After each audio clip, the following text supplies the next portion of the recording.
Welcome, everyone. There's some familiar faces here. Congratulations, you made it.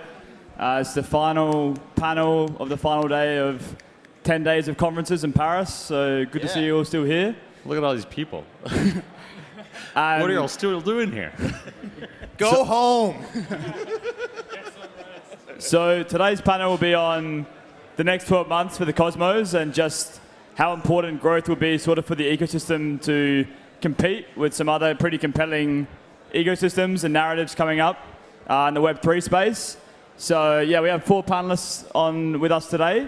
We'll start with Seb. I'm sure all of you know him. He's a co-organizer of the conference, but maybe just a few lines, Seb, on yourself. I'm Seb, founder of Interop Ventures and organizer of this fine event. And we have Bucky as well. Hi all, Bucky, co-founder Cosmos, running Informal Systems. Zaki. Zaki, co-founder of Sommelier. Spade. Spade, Chief LARP Officer at Neutron. And then, yeah, myself, I'm at Chorus One. I'm the Chief Investment Officer there. So, yeah, this panel was actually inspired by a tweet that Zaki published pretty recently. I'm just going to repeat the tweet for anyone that's not familiar with it.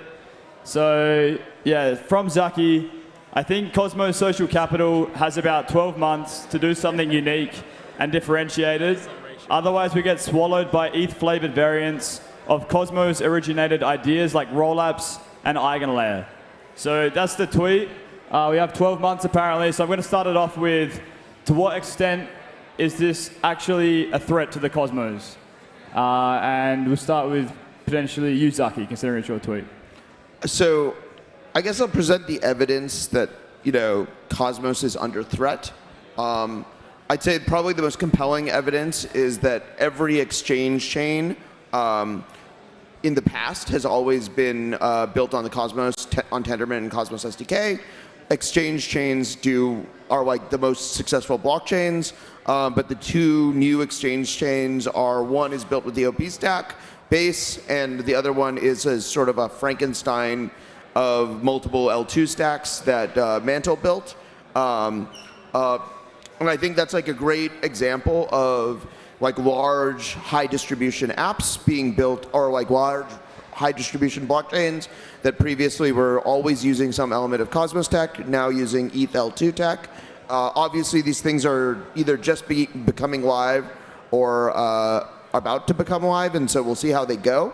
But it does represent, I think, a big erosion of Cosmos's place in the market space, and then there's just this enormous, access to users and liquidity that ETH L2s have demonstrated, where there's millions of monthly active wallets versus Cosmos being sort of sitting at around 100,000 monthly active wallets and way lower app use numbers than app use in the EVM ecosystem.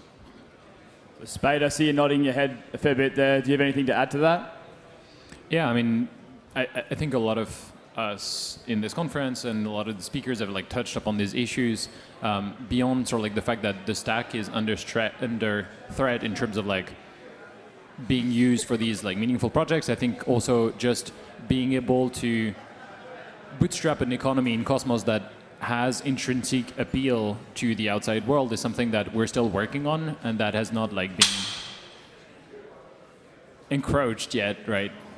And I think that's sort of the threat to everyone who's building in Cosmos right now. So completely agree. So I want to just zoom in on one part of this tweet coming from Zaki. So rollups and eigenlayer originated in the Cosmos, or these types of ideas. So I wanted to put this question to you, Bucky. So these ideas like rollups and eigenlayer that are being executed in Ethereum, are they out there in Cosmos already? And if so, how do they exist right now in the Cosmos? Yeah. So the question here is, are the next 12 months make or break for Cosmos? I think tweeting things like this is make or break for Zaki's Twitter account. The guy has 12 months before Twitter goes under, so he's got to make the best use of it as he can. I don't think we have 12 months till Twitter goes under. Yeah, we may have less. So no, I mean all of Ethereum's good ideas come from Cosmos. I think that much is clear. No, I have a lot of respect for Ethereum, obviously, but you know, the thing about Cosmos is we're sort of values first, right? And we harbor a certain set of values, and that has attracted a certain energy, a certain kind of people. And for me, it's really about the values in the long term. And other people, adopting technology that those values created doesn't compromise those values. And I think so long as we continue to, to stick to those values and to build according to them, that there's a future. So I think it's great that Ethereum has realized that, like, what Cosmos has been saying forever is the way to scale Ethereum. That's great. It was always our intention that Ethereum would use Cosmos ideas to scale. And it's like, awesome to see our little brother achieving that. But at the same time, like, obviously there is, in some sense, there's a very competitive landscape. You could call that threatening. Sure, it's something to pay attention to. It's definitely, we definitely can't be sitting on our laurels. I have often felt that the organizational drama we've experienced in Cosmos is just like the universe's way of giving everyone else a chance to catch up, because we were so far ahead that we just needed to be slowed down so that we could compete on fair terms. And so that's where we're at now. So I think we are seeing. I mean, it's true as Zaki said that we're seeing exchanges now use ETH-L2s because finally they're available. But at the same time, you have to understand that there's the EVM is like extremely sticky at this point, and so much tooling and stuff has been built for it. So part of those decisions are also driven by that kind of integration. And at the same time, we're seeing one of the largest applications on Ethereum move into Cosmos, right? And so that's important to look at and watch very closely. And I think everyone here is very excited about DYDX and what they're going to be building. And that's it was the values of Cosmos that shone through, that said the values reflected in the technology of, like, we can build the best product and the best UX for our users. And so we'll see more of that, I think. Yeah. I think the other thing that wasn't in the tweet, Buzz, that, like, from my point of view, we have all of the building blocks of survival, right? Of not even survival, of success. Like, all of the necessary components of sort of becoming something that is distinct and separate and distinguishable from Ethereum are already in motion.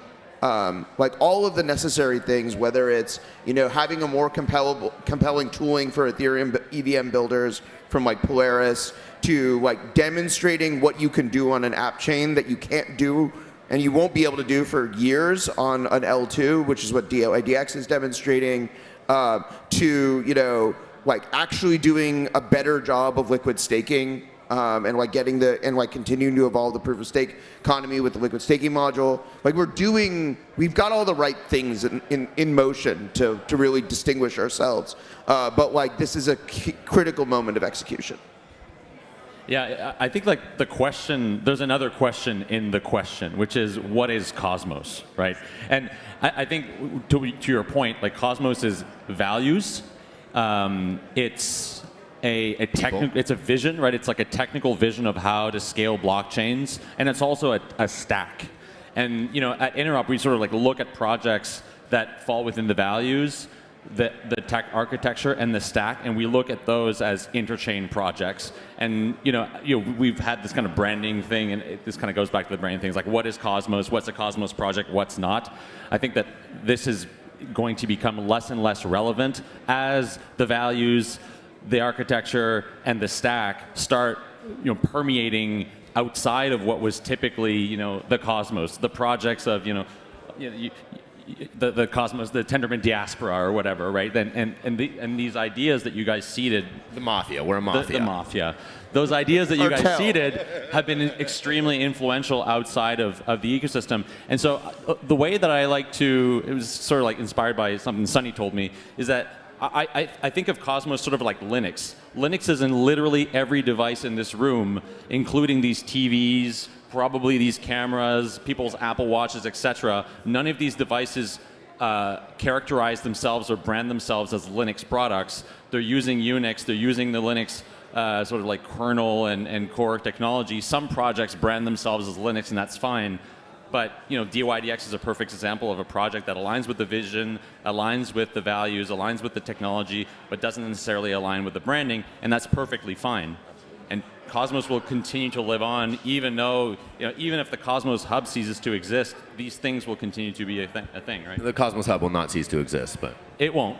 But But I think like really the core of it is not necessarily an ecosystem or like this chain or that state or whatever. It's the vision and the stack.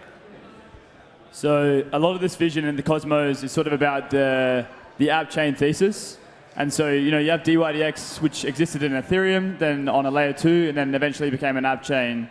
So do you think sometimes in Cosmos it sort of suffers from cart before the horse? So potentially app chains are built before there's sufficient demand for the apps themselves, and they should actually start on execution layers or something like that first before moving to their own app chain? Or do you think that doesn't matter and you can always start as a layer 1 app chain and see if demand pents up after the network's already been built? Yeah, I think in some sense the whole industry suffers from that a little bit. I mean, we could talk about building like Web 2 products first, and then so you could say Cosmos also suffers from it insofar as the whole industry does, and maybe a little more. But I think it is a very nice funnel to witness, the sort of easy deploy on these smart contract platforms, and then maybe they move to an L2 before moving into a sovereign zone. But that's also not to say that you can't build something from scratch as an app chain. We saw Osmosis build an app chain from scratch, and it worked very well. Yeah. I think that Osmosis is an interesting case study. Like Osmosis V1, 2 months, right? From like deciding to build it to shipping, which is like which is like comparable timeline to like any smart contract in Ethereum, arguably faster. But on the other hand, Osmosis catching up to the DeFi innovation on Ethereum that happened in 2021 and 2022 basically took 2 years. And the experience at Sommelier has been our smart contracts. Our chain came out before our smart contracts. Our smart contracts were like an entire year of R&D. But now we're able to iterate a lot faster on our smart contracts than we are able to iterate faster on our chain. It's a very similar experience where you can grind out V1 of a sort of minimal app chain pretty quickly. And as you're searching for product market fit, I experience this constraint. I'm like, okay, like some stuff I can do a lot faster in terms of like we could ship a new WBTC product on top of our smart contract layers a lot faster than I can like change the way the SOM token works in the SOM L1, or like add Axelar support to our L1 architecture, or all of these other things have taken far longer than like I would hope, and like I think it is a realistic representation of like the difference between these environments. And I think it's if one app chain, if DYDX is like going to be the shining example of an app chain, it's very important to recognize that it is DYDX v4, and they were able to spend an entire year building this incredibly advanced application, but like they were able to invest that because they had product market fit on their v3 application, which is the largest by volume DeFi app out there. But you also literally couldn't have built SOM just on Ethereum. I mean, that's the whole point of SOM, right? Well, yeah, with Eigenlayer in like a year, would have been able to build Sommelier without Cosmos. But yeah. So maybe it's worth making a distinction between kinds of applications, right? There's things that you couldn't possibly do on Ethereum. You can't build Agoric on Ethereum. You can't build a new VM, right? And so there are things where, yeah, there's Dean, yeah. So that's a great example, right? You're not going to like go build Agoric on the EVM and then and then move off. Like you can only do that using Cosmos tech, right? Whereas there are other applications that you could build on Ethereum first and then slowly migrate off. And so that's a viable funnel for those kinds of applications. Once they hit product market fit, they want to tune better to their users, provide better experience, then appchains the way. Yeah, but I think there's, I was talking to Neil from Eclipse recently on the podcast, and we were talking about this idea of going from like rollup to appchain and that sort of graduation path. And it seems like going from smart contract to rollup to appchain, like that the upgrade path is not so clear there. But I think we're going to see applications, like there are other applications that may go from, that may go the DYDX route and go appchain. Go full app chain, but I think we'll probably see a lot more applications kind of roll back as cost of security increases. Like what is at stake on those chains versus the security becomes a real concern, and a lot of app chains will probably sort of like downgrade, or if you will, or sort of come back to a lower layer of security or like less sovereignty in the form of a rollup. Yeah, I think that's probably what we'll see in the next couple of years. I mean, the Celestia dream is to move the roll-up to smart contract trade-off to almost zero. How long, like, is that possible? How long would it take? Could that be a future? We certainly haven't really accomplished it in terms of like, if we wanted to make smart contracts and app chain and smart contracts and like Cosmos app chains be as, you know, one for one from a developer experience point of view. I think we had an ambition when we sort of started, and like we did not at least accomplish that ambition so far. So I want to mix it up a bit now and have a sort of discussion around users in Cosmos and whether or not there's actually enough users already. And I know, Zaki, you've talked about before about activating the users that are already there. And I know Spade, you know, Neutron's out now, Cosmosm's available. There's new types of applications coming out. So I have a question for all of you here, which would be around how important is it to focus on the users already in Cosmos and activate them as using, you know, products more than what they are now, versus going out to other ecosystems where users already exist, like Ethereum, and trying to onboard them into Cosmos directly. But I want to start with you here, Spade, if that's all right. Yeah, for sure. I mean, I think they're equally as important, and I think it also depends on like what product you're trying to build, right? It probably doesn't make a lot of sense to try and court the Ethereum community if you're building a very focused, like a Cosmos-focused project that solves like, I don't know, like liquid staking of, you know, exotic coins in Cosmos, for example. I think one of the main problems is like we have a community that's like pretty badly burnt from a lot of the kind of like you know, the bear market basically, and basically becoming like very, very conservative. And so we now are in a position where we have like all of these applications starting to actually launch, and the DeFi ecosystem in Cosmos is regenerating, and it's arguably in a better position than it has ever been since the collapse of Terra last year.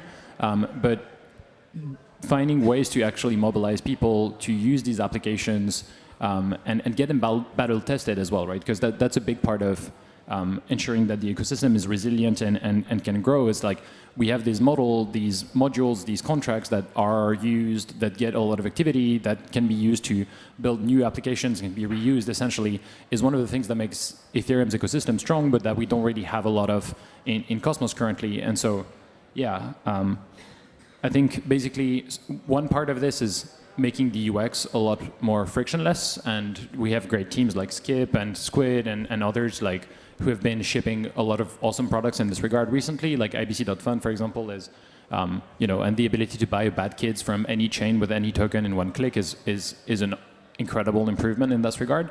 But one of the things that I found Zaki's comments on recently particularly interesting is that like it's not just lowering like the onboarding or like the friction. It's also like we need to find ways to motivate people to try things out, because we're in a stage now where they're not even trying to discover what's possible, right?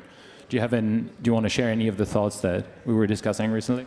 Yeah, I mean, I think, so Sommelier has been, you know, I've probably talked with like half the people in this conference about, you know, what has been working for Sommelier from a growth point of view.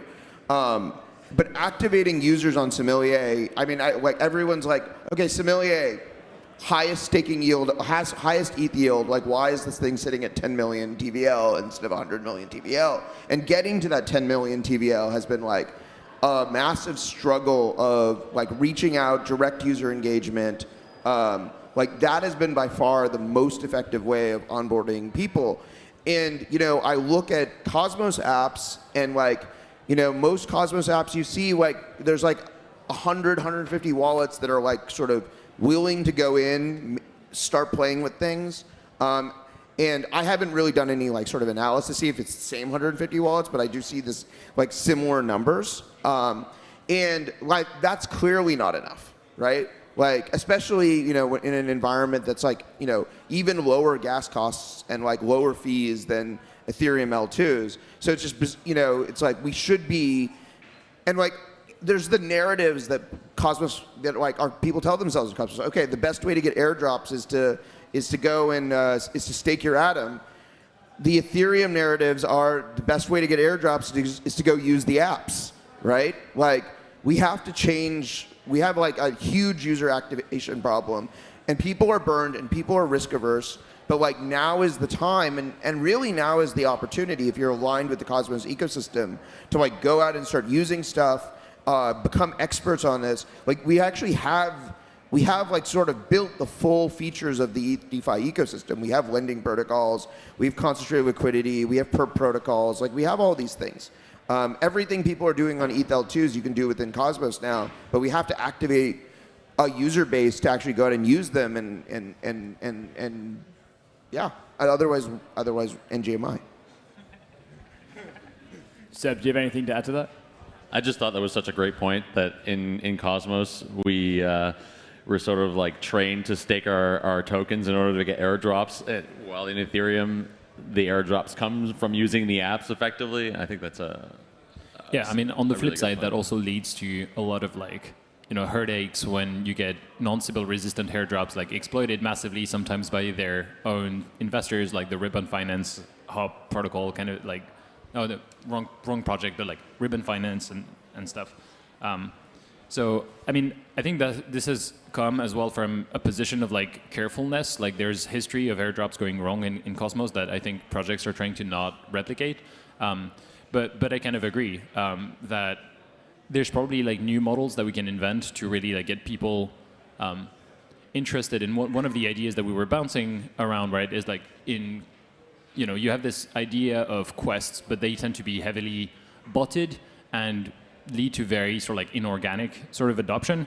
And one model that Zaki was sort of like mentioning is like, how about you get a committed group of people and you give them resources to basically go out and pump their own bags by finding other folks who would be interested in this, presenting these opportunities to them, ensuring that they get the support that they need to like try things out, and essentially like reactivate people through a more like P2P approach rather than the sort of like Web 2 like badge campaign type of things, or the posting a message on Twitter about this opportunity for an airdrop somewhere being present. And I think there's a lot to be explored there. So I see this as kind of like the other side of the public funding question coin, whereby we have we need new infrastructure and new mechanisms to handle funding differently so that we can activate our developer base and like secure it and ensure that people get interesting opportunities to build on. Same thing for users on the other side, right? Like those are the two sides of our market, and we need to nurture both of them basically. I mean, just on the user thing, like I want to come back to my initial statement, which was that Cosmos is very much like it's like a nerd ecosystem, right? It just like if you go back to like the 90s and you look at the Linux ecosystem, you had to be a real nerd to use Linux and to want to use Linux. And the users came from applications like operating systems that were super user-friendly, that saw this technology and that saw in it the potential to build something really great. Like Mac OS was a big part of that. And like now, most of the people that use Linux are using Mac OS, I think. And so I think that the users of like the current state of Cosmos, it doesn't really matter. What really matters is like what applications that people are building on it, and some of those applications that are really pushing the bar, like some of the applications here, for instance, I think will bring the users, and we won't even know that it's a Cosmos stack underneath.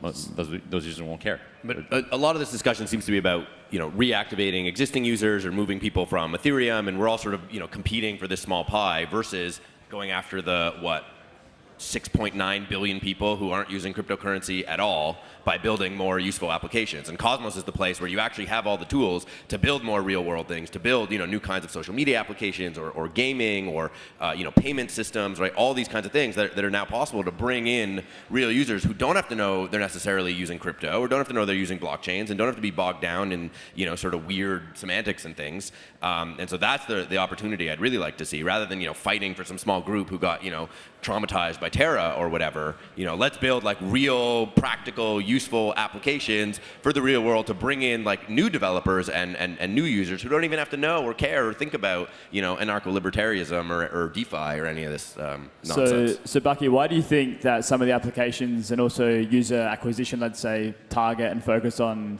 existing sort of crypto users rather than these new types of use cases that unlock a new type of user base that might not be in crypto yet already? Why do you think it's so focused on the other way around so far? Yeah, I mean, I think DeFi has sort of found product market fit, and so everyone is sort of chasing that down into the ground and below. and at some point, we'll get buried 6 feet under or whatever, and that's sort of happening. And until there's like a new use case that's unlocked that really kind of works for people, it'll be hard to open that up and build the momentum and excitement. I mean, it's hard. There's a lot of people that want to build like real world things. It's difficult for them to raise funding because it's like, how does this fit into like the narratives that we're all, repeating to each other over and over again, and it doesn't. And so then, you're sort of written off because, VCs are super contrarian all the time, right? They definitely don't have a herd mentality about anything. So, I think, there's a lot of just like narrative and hype, and everyone wants to invest in infrastructure because that's where like, the money is to win and take it all. But, really we need to be building useful applications. I think the reality is also it's like, if you have to onboard a user onto self-custody, if you have to onboard a user, if you have to like acquire that user, set up a wallet, onboard them onto self-custody, like all of that, like, I mean, even for like DeFi experts, I think the apps are we're just at like the threshold of like, for like a fairly sophisticated user where it like doesn't take like, 20 minutes to use an app now. Yeah. Right. I tried to set up 3 people on Kepler this week using Google Sign in, and it didn't work. Josh, where is he? Yeah, I mean, fix it. Web3 auth. We need something better. No, I mean MPC is the solution. I think MPC is the solution, but that particular implementation has had so many problems, right? And I think there are better implementations coming. But yeah, I think like, but it's like if you can't get the self-custody, that's the other thing is products only get better when people use them, right? It's that angry user who's like reporting bugs, who's like, who's just like in your DMs being like, this isn't working the way I expect it to, who like it helps your product improve, right? And so we do have to, like the existing community is a resource, I think, for crossing the chasm. And right now they're providing a lot more feedback to people who are building on Ethereum than people who are building on Cosmos. And we have a window to change that. So we've only got a few minutes left, so I might make this the last question I ask all of you. And I'd love to hear if you could list one catalyst each that you think will have the most impact on the Cosmos and its growth in the next 12 months that you're most excited about. We'll start with you, Seb. Nebular Summit. I mean, I say that a bit facetiously, but I think getting the stack, the vision, and all of that stuff I was mentioning earlier in the hands of entrepreneurs and developers that are looking for like a technology that they're able to build these really cool apps with is what we should be doing. We should be empowering developers to use the stack that we think is viable for the future and to bring on, to build the applications that will bring on the millions of people. And so that's what we're trying to do here at Nebular Summit. Seb shilled his thing, so I guess I'll shill mine, which is collaborative finance. Yeah, I mean that's our approach to where we can take Cosmos to actually have real world impact in the payment system and meaningfully build up and intervene in finance in a way that's not just like replicating the same thing, but can actually work in the real world, that real world people can use it. But we do have to we have to break through this gap of how we're going to get people to actually use wallets and things like that. And this is why we want to start with sort of a Web 2 solution, just like build something that's like accounts payable, build fintech, and then get it to the point where it actually needs a blockchain to get to the next stage, right? But then you actually really have to tune to users and usability, and that requires solving the kind of key management problem, which is kind of embarrassing that it's still unsolved for us all. But with MPC and these kinds of other sign-in mechanisms, it seems like we're finally there. But we have to actually test it with real users now. So Ko-Fi is how we're going to do that. This is a very difficult question for me because I do think it's the synthesis of many things is actually the path forward for Cosmos, and in general the path forward for blockchains in general to sort of get out of this sort of local optima. I think I'm really excited about real world assets. I think real world assets are probably going to be a big thing. I'm really excited about intents. It is like it's probably the first research-oriented topic that's ever been UX-driven, and I do think that's probably going to be a big piece of like having a capability of like finally like someone can just like open up their phone and want to do something on a blockchain and like actually get it done. Yeah, I agree. I think at a smaller scale, two things that I'm pretty excited about is First one is like MetaMask snaps that don't suck, and that will take some time. But once we get there, and they're a pretty good team working on it right now, so bullish. But once we get there, I think that will significantly lower the sort of like adoption hurdle for the ecosystem as a whole. The other thing that may or may not happen over the next few years is like, can we get Atom to have the same moneyness as other like Ethereum and Bitcoin currently? Because if we do, and there's a bunch of very interesting projects working on this, like the TimeWave folks, for example, which could help. If we are able to pull this off, I think it could also be a massive benefit in both UX, but also sort of like the stickiness of the ecosystem, its culture, its value, and as a whole, essentially. Cool. So thanks, guys. We've just wrapped up the final session of Nebular Summit. Thank you. And 10 days of conferences. So well done to you all. Thanks, Thanks so everyone. much for coming on the panel. Thanks, everyone, for being here still after many days. It's been fantastic. Thank you. Thank you for the really, everybody came. It was amazing.